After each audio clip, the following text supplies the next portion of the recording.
Hello guys, welcome to Unacademy. मैं हूं Aniket Agarwal and आज हम बात करेंगे गवर्नमेंट टेक 3.0 की। तो गवर्नमेंट टेक 3.0 आजकल न्यूज़ में था। तो क्या कुछ है गवर्नमेंट टेक 3.0 के अंदर, क्या कुछ इसके अंदर हमारे लिए बेटर है, नहीं है, क्या एडवांटेजेस हैं सिटीजन्स के लिए, उन सब चीज़ों को हमें डिस्कस करना है। साथ ही डिस्कस करेंगे कि इसके अंदर क्या क्या प्रॉब्लम्स आ सकती हैं, इश्यूज आ सकते हैं इसकी इम्प्लीमेंटेशन में, जो कि हमारे ऑब्जेक्टिव्स को हैम्पर भी कर सकता है। तो गवर्नमेंट पॉलिसीज़ के अंदर आएगा तो ये आपके जीएस नंबर 2 के अंदर आएगा, जीएस पेपर 2 के अंदर ये आपको पूछा जा सकता है। प्लस एज इट इज़ आपको ऐसे भी पूछ सकते हैं प्रीलिम्स के अंदर, स्टेटमेंट बना के पूछ लेंगे। Government tech 3.0 was recently in news, it is related to dash dash dash, इस तरह से आपसे 2-3 स्टेटमेंट्स दे देंगे। तो अगेन आपको ये पता होना चाहिए। वीडियो शुरू करने से पहले मैं आप लोगों से रिक्वेस्ट करना चाहूंगा कि आप इस वीडियो को लाइक कीजिए, कमेंट कीजिए एंड शेयर कीजिए अपने दोस्तों के साथ, सब्सक्राइब कीजिए हमारे चैनल को। साथ ही इस बेल आइकन को भी दबाइए ताकि आपको रेगुलर अपडेट्स जो अनअकैडमी के आर्टिकुलेट चैनल की हैं वो मिलती रहें। You should also join our Telegram channels. तो आप लोगों को हमारे टेलीग्राम चैनल्स को भी ज्वाइन करना चाहिए, जिससे कि आपकी यूपीएससी की तैयारी अच्छे से हो सके, क्योंकि आपको इसमें रेगुलर अपडेट्स मिल जाएंगे, पीडीएफ फाइल्स मिल जाएंगी और अन्य रिसोर्सेज जो भी आपके एग्जाम से संबंधित हैं वो सारे के सारे यहाँ पे डाल दिए जाते हैं। तो आपको डिस्क्रिप्शन में भी इसका लिंक मिल जाएगा। तो ये अनअकैडमी आर्टिकुलेट का टेलीग्राम चैनल है। इसके अलावा ये मेरा पर्सनल डिस्कशन ग्रुप है, स्टडी टाइम वाईटी। आप इसे सर्च करेंगे तो टेलीग्राम पे आ जाएगा। इसके अंदर आपके कोई भी सवाल जवाब हो तो वो आपको सभी एड्रेस किए जाते हैं। एंड ये मेरा अनिकेत सर के नाम से टेलीग्राम चैनल है, जिसपे मेरी और जो अपडेट्स हैं वो आती रहती हैं। तो आपको इसको भी ज्वाइन कर लेना चाहिए। ऑफ कोर्स ये सब फ्री है। एंड आप अगर मेरा कोड यूज़ करते हो ANI7 तो आपको 10% एक्स्ट्रा डिस्काउंट मिल जाएगा। तो यहाँ पे आप देख सकते हो 24 मंथ्स का प्लान है, जिसमें आपको 67% तक ऑफ मिल जाता है एंड 10% एक्स्ट्रा डिस्काउंट मिल जाएगा यूजिंग माई कोड। एंड अगर आप 12 मंथ्स का प्लान लेते हो तो आपको 54% डिस्काउंट मिलता है और ANI7 कोड यूज़ करके आपको 10% एक्स्ट्रा और डिस्काउंट मिल जाएगा। इसके अलावा हमारा एक all India free mock test हो रहा है 21 जून को, जिसके अंदर आप पार्टिसिपेट कर सकते हो और अपनी सेल्फ असेसमेंट देख सकते हो कि आप कहाँ पे स्टैंड करते हैं और आपको कितनी प्रिपरेशन की किस एरिया में ज़रूरत है। So Government Tech 3.0, as India looks to adopt the maxim of minimum governance and maximum governance, the role of digital ecosystem has become paramount.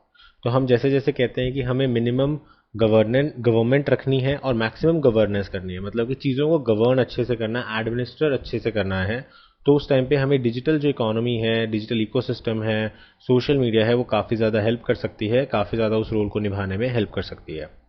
In this consent, recently the Ministry of Electronics, Information and Technology (MEIITY) has released a consultation paper on the strategy for National Open Digital Ecosystem. तो आपको याद रखना है node है national open digital ecosystem, और इससे ministry कौन सी concern है? Ministry of electronics, information and technology.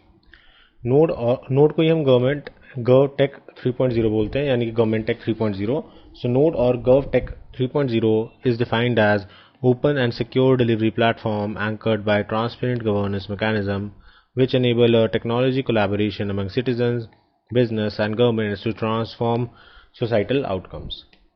तो बेसिकली वही, इस तरह का हम ट्रांसपोर्ट सिस्टम, इस तरह का हम ट्रांसपेरेंट सिस्टम बनाएं जिसके अंदर जितने भी स्टेक होल्डर्स हैं, जो कि आपके सिटीजन्स हैं, बिजनेसमैन हैं, इंडस्ट्रियलिस्ट हैं और गवर्नमेंट खुद है, वो सभी एक ही जगह पे आ सकें और अपनी अपनी प्रॉब्लम्स को शेयर कर सकें। गवर्नमेंट जो है वो अच्छे से उनको एडमिनिस्टर कर सके, गवर्न कर सके, और अल्टीमेटली हम जो बेटर आउटकम्स चाहते हैं सोसाइटी के अंदर, बिजनेस के अंदर, सिटीजन्स के अंदर, वो डिलीवर कर पाएँ। The key objective of GovTech 3.0 is to include the need of optimized service delivery, integrated data across departments and ministries, create interoperable modular platform and include private sector by allowing them to build solution for the top government architecture.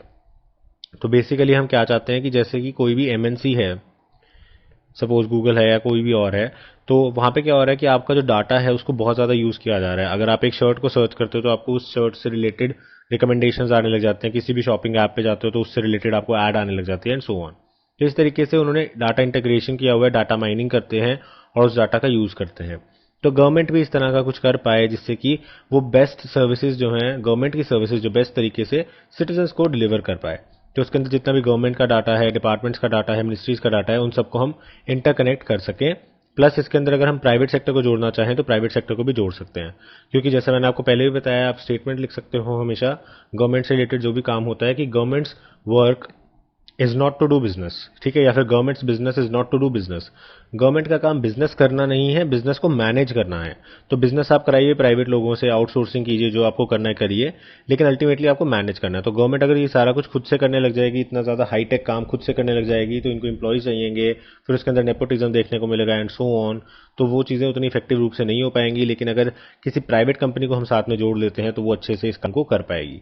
तो government in चीजों को private hands में दे सकती है। Advantages की बात करें तो इंटीग्रेशन हो जाएगी सभी गवर्नमेंट सर्विसेज की।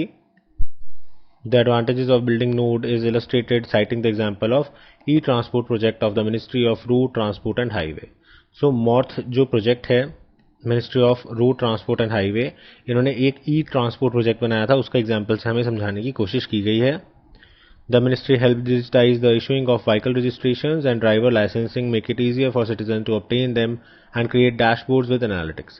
तो अगेन मिनिस्ट्री ने एक ऑनलाइन प्लेटफॉर्म बना दिया जिसके अंदर सिटीजन्स आराम से अपनी व्हीकल को रजिस्टर कराने के लिए अप्लाई कर सकते थे, और जो ड्राइविंग लाइसेंसेज हैं ड्राइवर्स के, वो भी इसी के अंदर सारा फैसिलिटीज़ की जाती थी।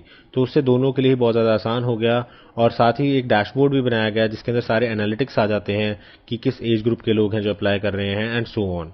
तो वो सारी चीज़ें भी आ जाती हैं, तो गवर्नमेंट को एक अच्छा खासा डाटा भी मिल जाता है। It now integrates the national vehicle register and state vehicle register with the data interlinked across database and access to government institutions like police, national crime record bureau and private institutions like bank and insurance companies. तो different states के जो गाड़ियों के number हैं वो, और जो national गाड़ियों के नंबर हैं, जैसे कि सपोज करो किसी गवर्नमेंट के हो गए, आर्मीज के हो गए, या फिर यूनियन टेरिटरीज के हो गए, उन सबको एक ही डाटाबेस के अंदर इंटरलिंक कर लिया गया है। प्लस आपका जो पुलिस है, नेशनल क्राइम रिकॉर्ड ब्यूरो है, अगर उसके साथ भी कोई मैच करना हो गाड़ी का नंबर डाल के, तो उसका रिकॉर्ड भी उसी में आ जाता है। तो अगर आप एक गाड़ी का नंबर सर्च करोगे तो इतनी सारी इन्फॉर्मेशन डिजिटाइजेशन के बाद मिनिस्ट्री को मिल जाती है। तो ये अपने आप में बहुत इंपॉर्टेंट चीज़ है, बहुत अच्छी डेवलपमेंट है। Enhancing social security, several path breaking ODEs are already in play in India, for example UPI। तो हमें पता है UPI का तो काफ़ी ज़्यादा यूज़ हो रहा है। अब लॉकडाउन के अंदर भी आप देख रहे हो कि मैक्सिमम ट्रांजेक्शन जो हैं वो डेबिट कार्ड्स वगैरह के थ्रू नहीं हो रही, बल्कि UPI के थ्रू हो रही हैं, क्योंकि सेफ है, इंस्टेंट है, प्लस आपका दूर बैठे आप किसी को भी ट्रांसफर कर सकते हो, और आपको उसका बैंक अकाउंट वगैरह भी जानने की जरूरत नहीं होती, आपको सिर्फ एक ID जाननी होती है। तो फॉर एग्जाम्पल आपकी XYZ@भीम आपकी आईडी है, तो इससे आपको कोई भी पैसे भेज सकता है, या फिर पैसे आपको रिक्वेस्ट भेज सकता है कि आप मुझे पैसे भेजिए एंड सो ऑन। तो ये बहुत ही इजी सिस्टम बना दिया गया फाइनेंशियल सर्विसेज के रोल के अंदर, जिससे कि फाइनेंशियल इंक्लूजन जो है वो पॉसिबल हो पाया। और हम देख रहे हैं कि कोविड-19 के अंदर जब लोग ATMs नहीं जा पा रहे, बैंक्स नहीं जा पा रहे, तब भी इतनी ज़्यादा दिक्कत नहीं आई। The National Digital Infrastructure for Teachers called Diksha will play a crucial role in education reforms। तो हमने दीक्षा इंफ्रास्ट्रक्चर को भी देखा था, जब हमने सामर्थ ऐप देखी थी, वो पूरा का पूरा उसमें सिस्टम देखा था। तो इसके अंदर डिजिटल इंफ्रास्ट्रक्चर बनाया गया है टीचर्स के लिए, और ये एजुकेशन के अंदर रिफॉर्म्स ला रहा है। इसके अलावा आपका नेशनल अर्बन इनोवेटिव स्टैक है, जो इनेबल कर रहा है more efficient municipal services. Municipal services के लिए भी हम काम कर रहे हैं। सिमिलरली हम एक डिजिटल इकोसिस्टम बना रहे हैं फॉर एग्रीकल्चर, जो कि इंटर मिनिस्ट्रियल कमेटी के अंदर बनेगा। तो एग्रीकल्चर के अंदर भी हमने पहले भी डिस्कस किया था कि उसके अंदर आपको मार्केट लिंक्ड फार्मर्स को पता चलेगा किस जगह पे कहाँ पे क्या रेट चल रहे हैं, तो उस हिसाब से वो बेस्ट अपने प्रोडक्ट्स को बेस्ट प्राइसेस में बेच पाएंगे।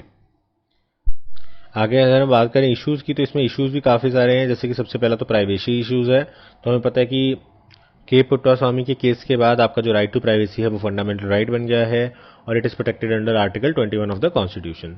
लेकिन अब हो क्या रहा है कि अगर इस तरह का कोई भी आप डिजिटल इंफ्रास्ट्रक्चर बनाते हो, तो वहाँ पे आपकी प्राइवेसी जो है वो कॉम्प्रोमाइज़ हो सकती है, उसकी वॉयलेशन हो सकती है, और उस चीज़ को यूज़ भी किया जा सकता है आपके अगेंस्ट। तो डिजिटल इंफ्रास्ट्रक्चर आपका नुकसान भी कर सकता है। आपकी अगर वो क्रूशियल इन्फॉर्मेशन है, पिक्चर्स हैं, या कोई और डाटा है, bank account information and so on, तो उससे आपके साथ फ्रॉड वगैरह हो सकता है, आपका नुकसान हो सकता है। सबसे बड़ा इशू तो यही है। उसके बाद आते हैं फेडरल इश्यूज। फेडरल इश्यूज की अगर हम बात करें, तो फेडरल इश्यूज के हिसाब से क्या है कि हमें पता है कि हमारा जो देश है वो फेडरल स्ट्रक्चर पे बेस्ड है, क्वासी फेडरल है। Of course more power is to the centre, but ultimately it is a quasi federal. तो हमें स्टेट्स के ऑटोनॉमी को रिस्पेक्ट करना चाहिए। लेकिन अगर आप सब कुछ ऑनलाइन कर देते हो, तो अल्टीमेटली जो मेन एडमिन है आप कह सकते हो, वो गवर्नमेंट ऑफ इंडिया रहेगी। तो इससे स्टेट्स का जो रोल है वो हर्ट हो जाएगा। तो फेडरलिज्म के लिए थोड़ा सा नुकसानदायक है। जैसे कि अभी हमने ई ट्रांसपोर्ट प्रोजेक्ट के अंदर देखा, तो सारा कुछ सेंट्रलाइज कर दिया गया आपका, और सारे स्टेट के नंबर्स को भी आपने लिंक कर दिया किसके साथ, सेंटर के साथ। लेकिन अल्टीमेटली अगर आप देखें तो जो ट्रांसपोर्ट है वो स्टेट सब्जेक्ट आता है एज पर कॉन्स्टिट्यूशन, तो स्टेट्स का डोमेन खत्म हो गया। उसका आ जाता है मे इंक्रीज इनइक्वालिटीज़। तो अगर इस तरह की डिजिटल जो चीज़ें हैं वो सक्सेसफुल हो जाती हैं तो बहुत सारे जो लोग ऐसे हैं जिनको अभी भी डिजिटल लिटरेसी नहीं मिल पा रही, एजुकेशन नहीं मिल पा रही, बहुत दूर दराज के लोगों में हैं, या फिर आप कह सकते हो जो आपके ट्राइबल्स हैं एंड सो ऑन, तो वो लोग पीछे पीछे रह जाएंगे और जो बाकी पढ़े लिखे लोग हैं वो आगे निकल जाएंगे। तो ये हैव और हैव नॉट्स का जो गैप है उसको और वाइडन कर सकता है। तो again, many of the people may not have the required digital literacy, education और fast telecommunication services such as internet। तो अगर किसी के पास इंटरनेट ही नहीं है या इंटरनेट चल नहीं रहा, फास्ट नहीं है वो एडिक्वेटली, तो वो इन सभी स्कीम्स का लाभ नहीं उठा पाएगा। तो अगर हम इस तरह का डिजिटल डिवाइड क्रिएट करते हैं, क्योंकि हम डिजिटल सर्विसेज प्रोवाइड कर रहे हैं, हर एक चीज़ को डिजिटल कर रहे हैं, लेकिन हमारे पास एग्जिस्टिंग डाटा आपके पास नहीं है, एग्जिस्टिंग आपका डिजिटल इंफ्रास्ट्रक्चर स्ट्रांग नहीं है, गांव वगैरह में स्ट्रांग नहीं है, स्पीड्स अच्छी नहीं आती, तो आप हैव्स और हैव नॉट्स की डिवाइड को बढ़ा दोगे, एग्जिस्टिंग इनइक्वालिटीज़ को और ज़्यादा बढ़ा दोगे। इसके अलावा आपके साइबर सिक्योरिटी इशूज़ आ जाते हैं। तो हमें पता है कि साइबर सिक्योरिटी चैलेंजेस भी बहुत सारे होते हैं, बैंक्स वगैरह आए दिन हैक हुए रहते हैं एंड सो ऑन, तो कितने सारे लोगों के साथ फ्रॉड हो जाता है। तो ऑल्दो वो बैंक्स की गलती नहीं होती, वो कहीं ना कहीं लोगों की गलती होती है कि किसी ने ओटीपी बता दिया या कोई गलत ऐप डाउनलोड कर ली, कोई ऐसा ऐप डाउनलोड कर लिया जिससे कि आपका फ़ोन का एक्सेस दूसरे बंदे को मिल गया and so on, but ultimately they are all a part of cyber security. तो सिक्योरिटी इशूज़ भी इसमें रहेंगे। इसके बाद आता है जो आपके अदर प्लेयर्स हैं, यानी कि अदर स्टेक होल्डर्स हैं इसी स्कीम के अंदर, जैसे कि आपकी स्टेट गवर्नमेंट्स हो गई या कोई और ऑर्गेनाइजेशन होगी जिसके साथ आप लिंकिंग कर रहे हो। तो चलो गवर्नमेंट ऑफ इंडिया ने तो बेस्ट पीपल को रिक्रूट कर लिया या किसी एमएनसी के साथ आउटसोर्सिंग कर लिया एंड सो ऑन, लेकिन उनके पास हो सकता है उस तरह की एक्सपर्टाइज ना हो और उस तरह की सिक्योरिटी ना हो जिससे कि वो ब्रीचेस को, सिक्योरिटी ब्रीचेस को रोक सकें, साइबर थ्रेट्स को रोक सकें। तो उस केस में भी डाटा कॉम्प्रोमाइजेशन के चार्जेस बढ़ जाते हैं। The alleged breach of Aadhaar database is a case point in it. तो अगेन आधार डाटाबेस ही जब हैक हो सकता है तो लोगों का कहना है कि इसके अंदर हमारे लिए बहुत ज़्यादा मुसीबत हो जाएगी, आपकी जो प्राइवेसी है उसका हनन हो जाएगा। बाकी ऑफ कोर्स हर चीज़ के प्रोज एंड कॉन्स होते हैं। कॉन्स का मतलब ये नहीं है कि हम उस चीज़ को करना ही छोड़ दें, तो इसके अंदर बहुत सारे पॉजिटिव पॉइंट्स हैं जिसके कारण इस चीज़ को हमें करना चाहिए एंड इस चीज़ को हमें प्रमोट भी करना चाहिए। So with this we have completed the topic of GovTech 3.0। I hope आपको वीडियो अच्छी लगी होगी, इन्फॉर्मेटिव लगी होगी। Thank you for watching.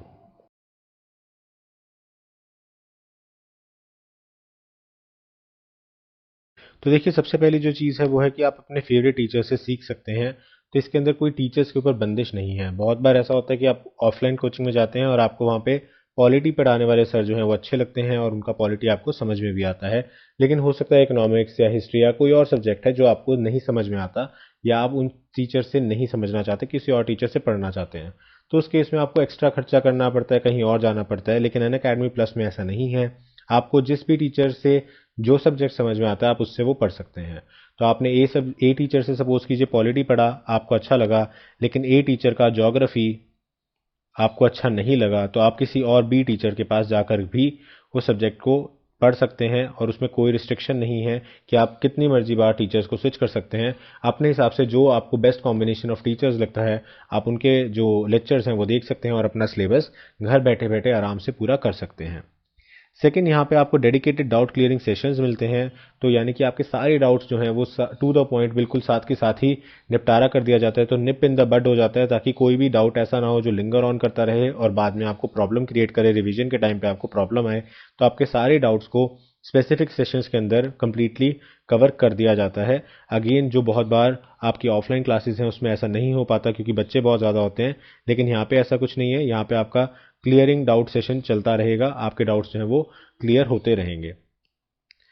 उसके बाद आपको एक ही सब्सक्रिप्शन के अंदर मल्टीपल जो कोर्सेज हैं वो मिल जाते हैं और आपको अनलिमिटेड एक्सेस मिल जाता है पूरी अनअकैडमी लाइब्रेरी का। तो सपोज़ कीजिए आप पीसीएस की भी तैयारी कर रहे हैं एंड आईएएस की भी तैयारी कर रहे हैं।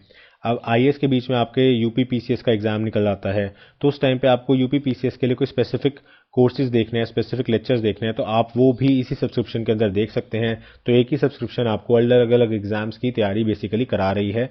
तो एक ही सब्सक्रिप्शन से आपको बहुत कुछ मिल जाता है। तो अगेन अगर आप अच्छे से इसका फ़ायदा उठाएं तो आप मल्टीपल एग्जाम्स भी क्रैक कर सकते हैं और जो आपकी बेस्ट जो आपको जॉब लगती है आप उसको रख सकते हैं। तो एक ही सब्सक्रिप्शन में आपको बिना डबल पैसे खर्च किए आपकी अच्छे से सारी तैयारी हो जाती है। एंड अगेन घर बैठे बैठे, क्योंकि घर बैठे बैठे एक बहुत बड़ा कंफर्ट है और आपके बहुत सारे पैसे बचते हैं। क्योंकि आप देखिए अगर आप ऑफलाइन कोचिंग में जाते हैं तो आपका एक तो आने जाने का खर्चा लगता है उसमें, उसके बाद कई बार पार्किंग फ़ीस लगती है। उसके बाद अगर आप किसी दूर अपने आप गांव में रहते हैं या आपके शहर के आसपास कोई कोचिंग नहीं है तो आपको जाके रहना पड़ता है, उसमें आपका मंथली एक्सपेंडिचर बहुत बढ़ जाता है। आपका खाने का, रहने का और अन्य चीज़ों का खर्चा बहुत ज़्यादा बढ़ जाता है, तो वो सारे के सारे आपके खर्चे इसमें दूर हो जाते हैं। उसके बाद यहाँ पे रियल टाइम इंटरेक्शन है टीचर्स के साथ। तो ऐसा नहीं है कि वीडियोस चल रही हैं तो आप टीचर से बातचीत नहीं कर सकते या उनसे जुड़ नहीं सकते, बल्कि यहाँ पे आपका जो कनेक्ट है वो अच्छे से होता है। आप लाइव चैट के अंदर क्वेश्चंस पूछ सकते हैं, टीचर साथ के साथ आपको एक्सप्लेन कर सकते हैं। उसके बाद आप पर्सनलाइज्ड डाउट सेशंस ले सकते हैं जिसके अंदर आप टीचर से बात कर सकते हैं। तो टीचर्स के साथ आपका इंटरेक्शन जो है वो पूरा अच्छे से रहेगा, जैसे कि आपका ऑफलाइन क्लासेस में रहता है। तो आप इस चीज़ को तो बिल्कुल मन से निकाल दीजिए कि टीचर्स के साथ इंटरेक्शन नहीं हो पा रहा है या डाउट्स जो है वो बच जा रहे हैं, डाउट्स क्लियर नहीं हो पा रहे। इसके अलावा आपको यहाँ पे अनलिमिटेड टेस्ट सीरीज मिलेगी। तो एग्जाम से पहले सबसे ज़्यादा इंपॉर्टेंट होता है कि आपने कितने टेस्ट किए, क्योंकि जितने टेस्ट किए और स्पेशली जो हम टेस्ट में गलत करते हैं चीज़ें, वो हमें ज़रूर याद रह जाती हैं। तो इसलिए टेस्ट के अंदर की जो गलतियां हैं वो आपकी बार बार रिवाइज होंगी। तो आपको अलग से टेस्ट सीरीज के लिए कोई पेमेंट नहीं करना। इसके अंदर आपके अनलिमिटेड टेस्ट सीरीज रहेंगी जिनको आप ज्वाइन कर सकते हो। इसके अलावा हर क्लास के आपको पीडीएफ नोट्स मिलेंगे, एंड पीडीएफ भी आपको दोनों तरह से मिलेंगे, एनोटेटेड और बिना एनोटेटेड। तो अगर प्लेन सपोज कीजिए आपने कोई एमसीक्यू का कोर्स लगाया और उसके अंदर आपने प्लेन पीडीएफ फाइल ले ली, तो आप बाद में उसको खुद से प्रैक्टिस कर सकते हो कि आपको कितने क्वेश्चंस याद हो गए। एंड बाद में आप उसे अनएनोटेटेड जो एनोटेटेड है, जिसमें टीचर्स ने आपको आंसर्स और रीजंस वहाँ कराए हैं, उसके साथ मैच करके देख सकते हो कि आपकी रीजनिंग कितनी करेक्ट थी। तो इस तरीके से आपकी एमसीक्यूज की प्रैक्टिस बहुत अच्छी हो जाती है। प्लस आपको जो थ्योरेटिकल चैप्टर्स हैं उनके भी हर एक चैप्टर के हर एक वीडियो के पीडीएफ नोट्स दिए जाते हैं। इसके अलावा आपका फुल सिलेबस कवरेज होता है। बहुत बार बच्चे ऐसे भी होते हैं जो कहते हैं कि हमारा जो सिलेबस है वो अधूरा रह गया, सर ने एनसीईआरटीज नहीं कराई या कुछ नहीं कराया। कुछ ना कुछ किसी ना किसी कोचिंग पे कुछ रह जाता है। तो बहुत सारी कोचिंग्स जो है वो कंप्लीट भी करा देती हैं, लेकिन कुछ बच्चों का रह जाता है। लेकिन अनअकैडमी पे आपको पूरा पाठ्यक्रम कराया जाएगा, पूरा सिलेबस आपका कवर किया जाएगा। एंड इसके अंदर एक और एडवांटेज है, वो ये है कि अगर आपको लगता है किसी टीचर ने कोई टॉपिक मिस कर दिया या कोई टॉपिक आपको ठीक से समझ नहीं आया, तो आप वो स्विच करके दूसरे टीचर का सेम टॉपिक सर्च कर सकते हो, देख सकते हो। उसके अंदर भी आपको कोई रोक नहीं है, कोई आपके एक्स्ट्रा चार्जेस नहीं है। एंड लास्टली आप सभी वीडियोस को डाउनलोड कर सकते हो और ऑफलाइन भी देख सकते हो।